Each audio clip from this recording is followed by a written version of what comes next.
ఇక ఉద్యోగులకు ఐఆర్ ప్రకటించాలి. 7 నెలలు దాటిపోయినా ఉద్యోగుల సమస్యలపై ప్రభుత్వం దృష్టి పెట్టలేదు. బకాయిల్లో 4% చెల్లిస్తామని చెప్పి పెద్ద పండగని మభ్యపెట్టడం తగదు.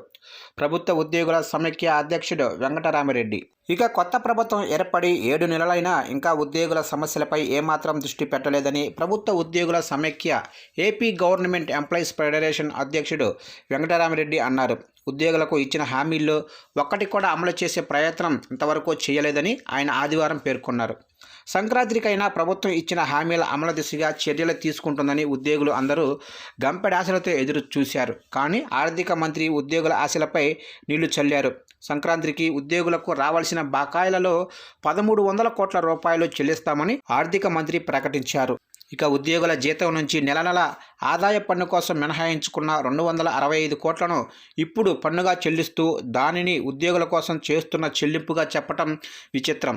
ఆర్థిక శాఖపై విడుదల చేసిన శ్వేతపత్రం ప్రకారం ఉద్యోగులకు ఇవ్వవలసిన బకాయిలు 21,980 కోట్లు.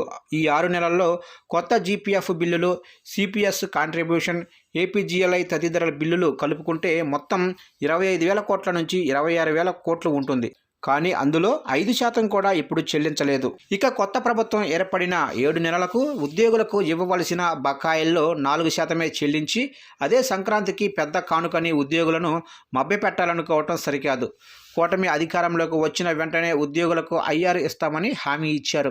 వెంటనే అంటే ఎన్ని నెలలు? 2019లో అప్పటి ప్రభుత్వం ఇచ్చిన హామీ మేరకు మొదటి కేబినెట్ భేటీలోనే ఉద్యోగులకు 27% ఐఆర్ మంజూరు చేసి 2019 జూలై 1 నుంచే చెల్లించింది. ఈ ప్రభుత్వం ఐఆర్ కాదు కదా, పెండింగ్ డిఏల్లో ఒక్క డిఏను సంక్రాంతికి ప్రకటించలేదు అని వెంకటరామిరెడ్డి పేర్కొన్నారు.